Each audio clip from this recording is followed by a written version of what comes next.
Roman Reigns is back after being gone for 3 months.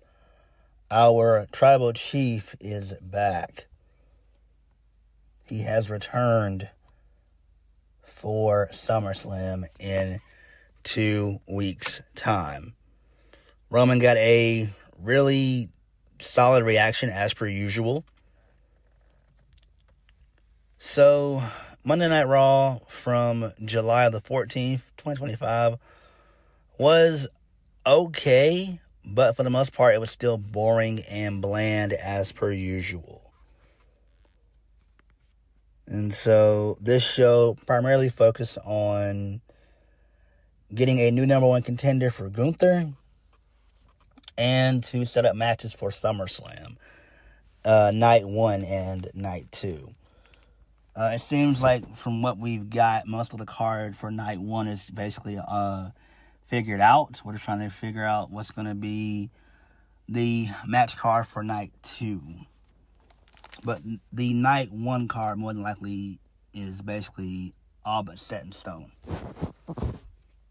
So, we kicked the show off with Naomi. She didn't really say much of anything. You know, the crowd says you deserve it. She says she didn't want to hear that. They weren't feeling the glow, but they're feeling her now. They knew that this was coming. No one knew her next move until she made it. She said she's done with the foolishness that's going on SmackDown. And then Naomi pokes fun at both Bianca Belair and Jade Cargill. She said that she outgrew both Jade and Bianca. And so she said, "Who's got the upper hand now, bitches?" Which was funny. And then she cackles. So then she put all the women's Raw roster locker room on notice. She called them raggedy heifers, which was funny. I got a chuckle out of that. So Rhea comes out and, you know, she says that she's reckless and she's pissed. She walked into Evolution with 2 goals. Number 1, to finally defeat Io and reclaim the Women's World Championship. And because of Naomi, she's got 2 of those goals. Now Naomi has made it onto her list. So Io comes out. She doesn't really get to, you know, say anything. She speaks in angry Japanese. And then Naomi says she doesn't understand. But Naomi says that they can get their entitled asses out of her face and get into the back of the line. So Rhea's about to step to Naomi. Adam Pearce shows up and he makes a triple threat match for SummerSlam. Rhea Ripley, Naomi, and Io Sky for the for the Women's World Championship. We all knew this was coming. I knew this was coming anyway. They do this all the time. I don't understand why WWE constantly loves doing triple threat matches. Whatever Triple H is on, he needs to get off of it. But it is what it is. I don't expect for Naomi to lose at SummerSlam. I think she's going to lose at Clash in Paris to Valkria. And really and truthfully, I feel like Clash in Paris should be on the 3rd. And it should be on August 2nd. And SummerSlam should be the same date as Clash in Paris. Just late August, like it's kind of always been, because late August is my birthday. But we can't always get what we want. But it is what it is. It's fine. This is fine. This is probably one of the matches that co-main events. Obviously, spoiler alert, CM Punk won the Gauntlet match, so there's that. Moving on. We got some more Judgment Day nonsense. It's not really that important. Who gives a shit? This leads us into the first match of the night. The Kabuki Warriors, Asuka and Kairi Sane, they lost to Raquel Rodriguez and Roxanne Perez via a roll-up. I don't give a damn about this. This sucks. It really does. I hate they constantly use the roll-up finish way too much. Every company does it, from WWE, AEW and TNA. All three promotions do it. And it is very, very annoying. Come up with more clever finishes, please. So, moving on. This leads us backstage. So, Paul Heyman is being interviewed by Jackie Redmond. So, she mentions her injury. So, Paul Heyman says that he has no information. It's too soon. Seth Rollins has until next June to cash in Money in the Bank. To cash in the Money in the Bank briefcase. Until he's cashing into that deadline. Raw itself is not, it's not a relevant subject. What the relevant subject is that Braun Breaker will run the Gauntlet. Tonight, Braun will emerge as the number one contender and punches ticket to SummerSlam. Braun will go on to SummerSlam and defeat Gunther to become the next World Heavyweight Champion. Okay, whatever. It does not happen, so whatever. Moving on. Lyra is quickly interviewed by Jackie Redmond. So her and Bayley have some words real quick. Bayley just tells her to stay the hell out of her way. And Lyra says whoever loses the match will have to go to the back of the line. So this leads us into the 2 out of 3 falls match. Lyra Valkria defeats Bayley 2-1. So Lyra got the first pinfall via roll-up. Bayley got the second pinfall via roll-up. And then Lyra won the third and final pinfall via the Nightwing. Who cares? The match was actually quite good, though. It was hard-hitting. You know, Bayley proved that she still wanted it, basically. Lyra winning makes the most sense, in my opinion. I have no idea what the hell Bayley is going to do come SummerSlam. You got 2 weeks. I mentioned it in my Evolution review, and I still stand by it. I think Bayley needs to go to NXT and manage somebody. And that person that she should manage is my girl, Zarya. Zarya is kick-ass. She's an okay talker, but Bayley, who is a pretty decent talker and on the mic, I would love for her to be the one to manage Zarya. I feel like, we've done this Bayley experiment for too damn long, and it's just time to move on to something else. Now, we do have to end this Lyra and Becky feud. So there's got to be something at SummerSlam that ends this feud. Whether we do an I Quit match or a Last Woman Standing match or a Steel Cage, some stipulation that ends this feud. We got to move on from Becky and Lyra. Becky and Lyra Valkyria. It's time for that shit to end. Moving on. So this leads us into Jackie Redmond. She's got a backstage interview with Stephanie Vacker. Stephanie Vacker says she came to WWE to be a champion, and in Paris, she'll become a champion. So then Chelsea Green, she shows up with her Secret Service. She walks up to Stephanie Vacker and says she should represent WWE in Paris. According to Chelsea Green, La Primera means loser. Chelsea Green means winner and Canadian, which is funny. That was some good stuff there. So Vacker tells her to take her best shot. Green says she would love to, but she's facing a Hall of Famer. So she then ends the promo by saying, Stephanie can look, but she can't touch. So that's good. That's cool there. Good stuff. Moving on, we get a really good 30-second vignette from Karrion Kross. He's looking real menacing. And he says that your favorite bad guys are here to save the day.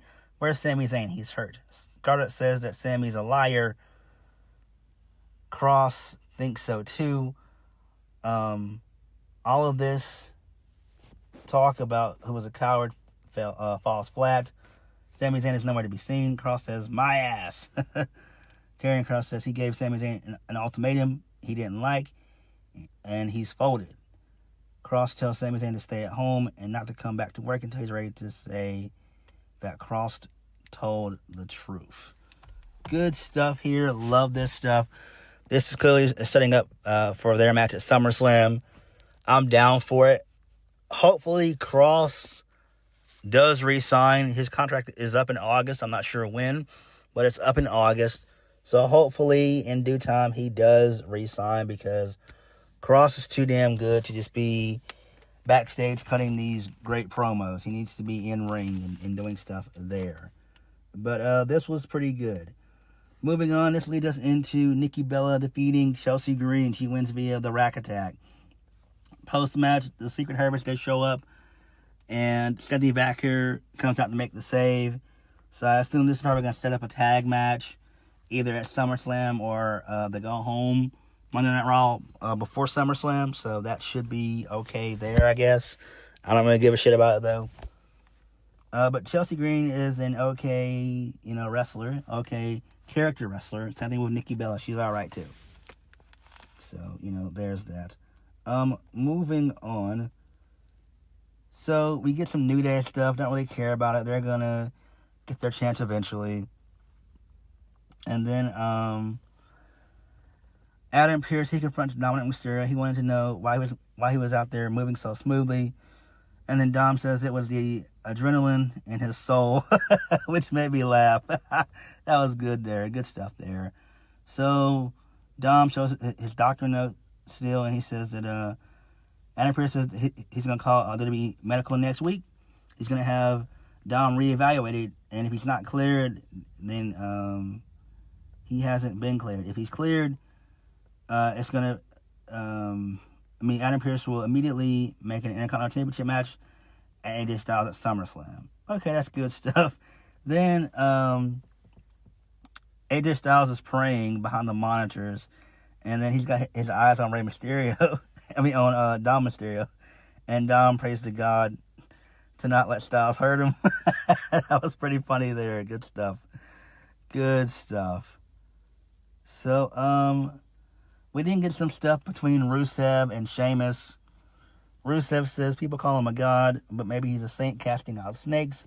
Sheamus knows that Rusev is better than him. Sheamus walks up and says that he's not here to attack him. Adam Pearce agrees that Rusev is a cheating bastard, so they'll have a rematch. That was just the appetizer. Rusev needs to get ready for the main course. Rusev says he's here to dominate gold, not gingers. I love that line. Good shit there. Moving on. So Gunther shows up next. He talks about how he beat Goldberg at Saturday Night's Main Event, and he says, who's next? He said he's going to be taking a close watch on the Gauntlet match. So he's going to, sit up in the skybox and watch it from there. So Paul Heyman shows up, and he cut a really good promo about Braun, saying that tonight Breakker will run the Gauntlet, become number one contender, and go on to SummerSlam to beat Gunther for the World Heavyweight Championship. Paul Heyman says he knows it's not an easy task because he saw what Gunther did to Goldberg on Saturday Night's Main Event. However, Gunther hasn't been speared until he's been speared by Braun Breakker. Braun Breakker's the next big thing. He's the next big dog. This is Braun Breakker's yard. So this all confirms that Roman Reigns is definitely coming back. Paul Heyman goes on to say that Gunther isn't looking at just another contender. Braun is a Steiner. He's a Steiner, which is great. Paul Heyman says that means he'll break through every barrier that's put in front of him. He'll break through the glass ceiling of WWE, and he'll break Gunther's ass. Pause. And there's going to be a new World Heavyweight Champion, a long-term one, and his name is Braun Breakker. Good stuff there. So this leads us into the Gauntlet match. Braun Breakker defeats Penta and LA Knight. Then he defeats Jey Uso with the help of Bronson Reed. And then the final competitor is CM Punk. CM Punk defeats Braun Breakker via the GTS. So post-match, Braun, they attack CM Punk. Jey Uso comes out to make the save. Then they take out Jey Uso. Well, they're about to. And then Roman Reigns comes out to a really good reaction, and he beats the shit out of both Braun via the Superman punch and spear. And then he helps up Jey Uso, and him and Punk have a stare down, and that was the show. So good stuff there. This was okay. This was good. I'm glad that Roman is back. Roman coming back makes perfect sense. This match, however, this tag match, which is going to be Braun Breaker and Bronson Reed versus Roman Reigns and Jey Uso, that to me seems like a Raw match, like a Raw main event match. It doesn't feel like something that belongs on pay-per-view, but that's just me. But this is something that should start night one. This is what should start night one. Obviously, CM Punk winning the Gauntlet was the right decision, so that makes perfect sense. I know people think that Seth Rollins being injured is a work. It's not. Rollins is going to be out for a while. It is smart that Paul Heyman mentioned that Rollins has until June of next year to cash in. So, hopefully Seth Rollins will make a speedy recovery. He'll probably be gone for a good 8 months. So, we'll probably see him back around, I'd say, April or May of next year anyway. So, I think that's the plan. Remember, Paul Heyman said there's going to be a long-term champion.